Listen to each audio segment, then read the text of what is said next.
Pemirsa, kenapa setiap jelang hari raya ada berbagai harga pangan melonjak naik dan ini selalu berulang setiap tahun? Dan untuk membahasnya kita terhubung dengan peneliti KOR, Ibu Eliza Mardian. Selamat siang Ibu Eliza. Bu, kalau kita lihat harga bahan pokok ini selalu naik dan siklusnya selalu sama setiap menjelang bulan Ramadan. Dan ini tahun ke tahun selalu sama. Apa penyebabnya Bu? Hulunya atau hilirnya? Ya, jadi memang kenaikan harga pangan ini tuh jadi pola tahunan yang berulang setiap tahun ya. Dan ini juga karena terjadi adanya lonjakan permintaan ketika momentum Ramadan. Karena memang pada momen itu tuh jumlah uang beredar di masyarakat itu bertambah juga. Jadi ini yang mendongkrak konsumsi kita sehingga makanya nanti ketika pertumbuhan ekonomi kita pada momentum Lebaran dan Ramadan ini dia akan lebih tinggi karena didrive oleh konsumsinya juga. Nah, hanya saja di tengah lonjakan yang tinggi ini dari sisi supply-nya ini kurang didukung dengan tata kelola pangan yang baik. Jadi misalnya persoalan utama kita adalah di manajemen stok dan distribusi. Setiap komoditas karakteristiknya berbeda. Misalnya kita bercerita mengenai beras. Nah, beras ini manajemen stoknya seharusnya Bulog ketika petani panen raya itu kan oversupply berasnya. Nah, ini Bulog harus menyerap gabah petani agar harga gabah di petani tidak anjlok dan menyimpannya di gudang-gudang Bulog ketika tidak memproduksi beras pada bulan tersebut. Bulog mengeluarkan stoknya. Nah, tapi kan Bulog ini gagal menyerap gabah petani karena harga pembelian pemerintah ini sangat rendah, bahkan di bawah biaya produksi gabah. HPP Bulog ini hanya 5.000, sedangkan biaya produksi pada tahun 2022 saja setelah kenaikan BBM September 2002 kemarin itu sudah 5.600. Jadi petani akan jual rugi ke Bulog. Makanya petani tidak menjual ke Bulog sehingga Bulog jalan pintasnya adalah dengan mengimpor pangan seperti itu. Itu dari segi beras. Nah, untuk dari komoditas hortikultura ini beda lagi karena kan komoditas hortikultura ini adalah produk pertanian yang mudah busuk, sehingga perlu penyimpanan dalam suhu tertentu agar dia awet. Nah, ini kan butuh infrastruktur cold storage dan atau cold chain seperti itu. Nah, di Indonesia sendiri cold storage-nya itu kapasitasnya baru 12 juta meter kubik. Sangat jauh dibandingkan dengan India dan Cina. Cina itu udah 76 juta meter kubik, sementara India itu 131 juta. Bayangkan betapa jomplangnya infrastruktur cold storage kita. Dan untuk kapasitas cold storage yang rendah itu juga kita masih berfokusnya pada di sektor perikanan dan juga kesehatan. Ini terlihat dari DAK fisik untuk pembangunan infrastruktur. Itu untuk infrastruktur cold storage atau cold chain di sektor pertanian itu belum diprioritaskan. Jadi memang dari dukungan pemerintahnya pun itu masih minim untuk membangun infrastruktur cold storage seperti itu. Dan biasanya yang banyak menggunakan cold storage ini adalah seperti e-commerce dan juga retail-retail modern karena untuk menjaga kualitas komoditas hortikultura. Nah, jika setiap sentra-sentra produksi kita memiliki cold storage yang baik dan memadai, ini akan bisa menampung produk-produk pertanian ketika terjadi oversupply.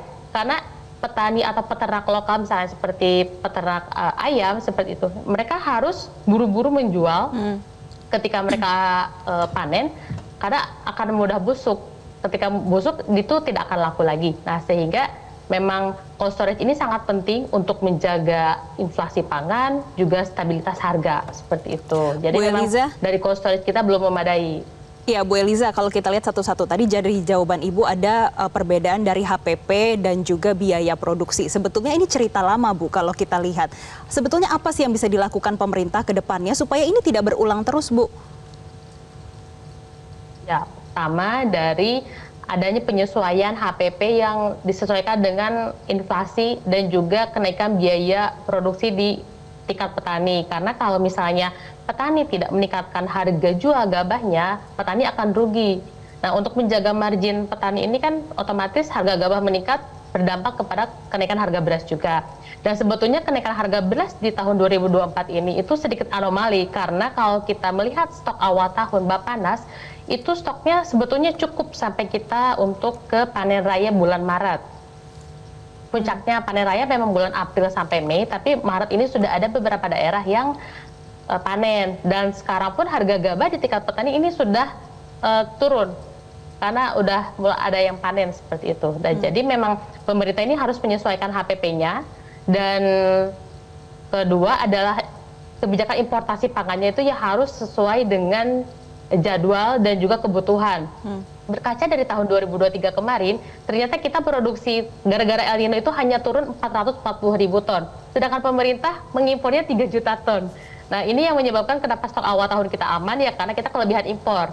Dan 2024 ini karena memang momentum pemilu, pemerintah jor-joran mengguyur bansos, nah sehingga kapasitas pemerintah untuk menggelontorkan SPHP atau beras komersial di pasar itu jadi terbatas karena berasnya harus terbagi dengan mengguyur bansos. Padahal kita sudah punya bantuan pangan non tunai, tapi karena pemerintah berbaik hati ingin memberikan bantuan kepada masyarakat berupa beras seperti programnya zamannya Pak SBY, Raskin seperti itu. Dan juga yang ketiga adalah narasi defisit yang sering digaungkan oleh pemerintah. Jadi kalau misalnya kita menghitung neraca bulanan, memang itu akan defisit karena kan pola produksi dan pola konsumsi komoditas pertanian itu beda. Kalau produksi itu ada bulan-bulan tertentu yang oversupply dan ada bulan tertentu yang tidak menghasilkan sama sekali. Nah, sementara tingkat konsumsi ini relatif stabil setiap bulan. Nah, jadi inilah yang menyebabkan narasi defisit itu tuh ada kepanikan dari masyarakat sehingga meningkatkan harga seperti itu.